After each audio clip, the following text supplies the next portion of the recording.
Komið sæl og velkomin í Að norðan. Við förum víða í þætti dagsins, hittum meðal annars ungan hönnuð úr Skagafirði sem sýnir á stórsýningunni New York Now í ágúst. Við kynnum okkur hjólreiðamenninguna á Akureyri en hjólreiðar verða sífellt vinsælli enda ódýr, umhverfisvænn og heilsusamlegur ferðamáti. Loks lítum við á framkvæmdirnar í skautahöllinni á Akureyri. Við byrjum hins vegar hér á Húsavík en hvalasafnið hér í spennandi samstarfi við hvalveiðisafnið í New Bedford í Bandaríkjunum. Hvalasafnið á Húsavík hefur hafið samstarf við hvalveiðisafnið í New Bedford í Massachusetts í Bandaríkjunum en markmið samstarfsins að snerta á sameiginlegum flötum safnanna og samfélagana á Húsavík og í New Bedford. Samstarfsverkefnið kalla þau Connecting Coastal Communities eða samtenging strandsamfélaga en þá unnið með ungu fólki á báðum stöðum í að styrkja tengsl safnanna og samfélagana. Það hófst sem sagt fyrir akkurat 2 árum þegar 9 aðilum frá Íslandi var boðið út til Bandaríkjanna á vegum utanríkisráðuneytis Bandaríkjanna í 10 daga ferð til að kynna sér svona hvalamenningu í Bandaríkjunum og þarna á austurströndinni. Hvað þeir hafa gert frá þeir hættu hvalveiðum og yfir í að vera í hvalaskoðun og jafnvel í hvalvernd. Þeir gera mikið af því að sagt, bara vernda hvalina og svona hjálpa þeim.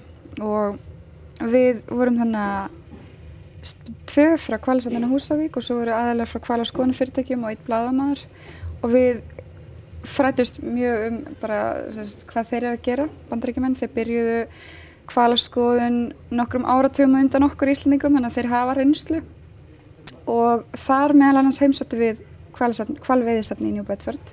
New Bedford var á mestu hvalveiðiárunum stærsta hvalveiðiborg í heimi þannig að þeir eiga sér gríðarlega langa sögu í hvalveiðum og svo þessari eftirfylgni þegar þeir hætta hvalveiðum, hvað ætla þeir að fara að gera, hvernig efnahagurinn eftir það, þannig að hrynur allt og þeir hafa svona byggt mikið upp á þessari sögu. Þeir eru mjög stoltir af sinni sögu og sinni arfleifð. Þeir kölluðu sig The City That Lit the World vegna lýsisins sem að þeir veiddu á mestu í búrhvali og þeir eru mjög stoltir af því. Þeir eru með þetta hvalveiðisafn og meðan við erum með hvalasafn þá eru þeir með hvalveiðisafn og þegar við komum heim að þá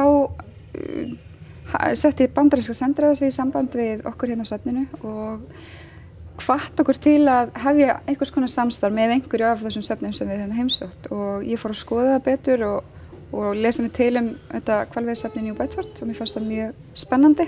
Í sameiningu sendu þessi 2 söfn, hvalasafnið á Húsavík og hvalveiðisafnið í New Bedford, inn umsóknum styrk í bandaríska safnasjóðinn og hlutu hann í júlí 2015. Styrkur sem þessi miðar að því að tengja saman samfélög í Bandaríkjunum við samfélög annar staðar í heiminum í gegnum safnastarf. Og við byggðum þetta upp þannig að við bjóðum inn hóp inn í safnið sem kemur mjög lítið inn í safnið sem eru unglingar og völdum þennan aldur 16 til 18 ára og byggðum þeim að taka þátt með okkur. Þannig að þau eru svona að fræðast sína eigin sögu, samfélagssögu og svo í New Bedford og öfugt. Markmið fyrst og fremst kannski að fræða samfélagið hvali, lífríki hafsins og kannski opna líka safnið fyrir samfélaginu að sjá að það eiga margir erindi hérna inn og svo auðvitað þetta samstarf og þessi tengsl sem myndast á milli þessa unga fólks hér og unga fólksins þar sem náttúrulega gríðarlega dýrmætt og þau geta byggt á alla sína ævi, þessi vinátta sem að myndast. Við hittumst á Skype og bæði erum við að spjalla svona hversdagslega hluti eins og hvernig veðrið hjá ykkur, hvenær mæti í skólan, hvað uppáhaldsfæið ykkar og svoleiðis og svo erum við líka að fara víðara í þetta hvalatengda viðfangsefni sem bæði til dæmis saga Húsavíkur, hvernig fór Húsavíkur því að vera útgerðarbær yfir í að vera núna að hluta til hvalaskoðunarbær og þau kanna svona þessa sögu hjá sér og deila með hinum hópnum og eins öfugt hvernig hefur þetta breyst í New Bedford. Segðu mér aðeins frá því svona hvaða verkefni krakkarnir hafa tekið sér fyrir hendur? Já, við byrjum á því að þau hönnuðu sitt eigið logo og gerðu það í samvinnu við þetta unga fólk út í New Bedford og þá skissuðu þau upp myndir og við fengum svo listakonu hér til að setja það saman fyrir okkur og það bara skriðarlega vel og þau teiknuðu líka myndir sem fóru á boli til að vekja athygli bæði á verkefninu og svo erum við að safna líka í þennan ferðasjóð okkar. Þannig að við seldum bólina til dæmis á lestramarathoni sem við vorum líka með sem hluti af þessu verkefni. Það var í fyrsta skipti sem að Hvalasafnið tók svoleiðis verkefni að sér að vera með lestramarathon og þau lásu í 12 klukkustundir samfleytt hvalabókmenntir. Hluti af styrknum ætlaður í ferðalög en bandaríski hópurinn kom í heimsókn til Húsavíkur fyrir stuttu. Við fórum sérst og tókum á móti þeim þegar þau komu, hittum þau í Reykjavík og heimsóttum Wales of Iceland hvalasýninguna og bandaríska sendiráðið og fleiri staði þar. Tókum á móti þeim og þau voru í 6 daga hjá okkur og sem náttúrulega frábært og meiri svona tækifæri til að tengjast og upplifa það sem búið að vera að ræða kannski í allan vetur. Við byrjuðum í október þessa Skype-fundi og vinnufundi og svo erum við að fara út núna í maí.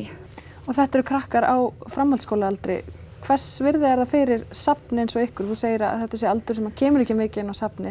Hvers virði það að geta fengið svona verkefni til þess að draga þennan hóp inn? Alveg, þetta bara gríðarlega mikils virði og þetta stærsta verkefni sem að Hvalasafnið hefur tekið sér fyrir hendur frá upphafi, svona samstarfsverkefni.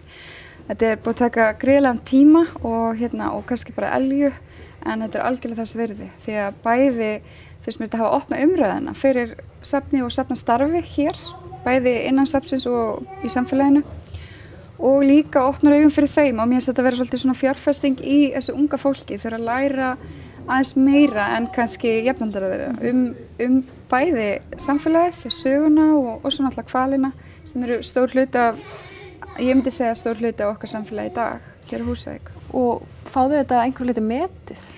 Þeir fá náttúrulega fyrir utan ferðalagið og allt þetta sem þau fá í gegnum styrkina, það fá þau einingar metnar líka. Við höfum verið í sambandi við skólameistarann í framhaldsskólanum á Húsavík. Þau eru öll þaðan, á fyrsta ári í framhaldsskólanum á Húsavík sem náttúrulega frábært líka að geta tengst við þessar menntastofnanir. Við erum þegar í samstarfi við leikskólan og grunnskólan og þetta bara frábær viðbót við þessa fræðslustarfsemi sem við erum með í safninu.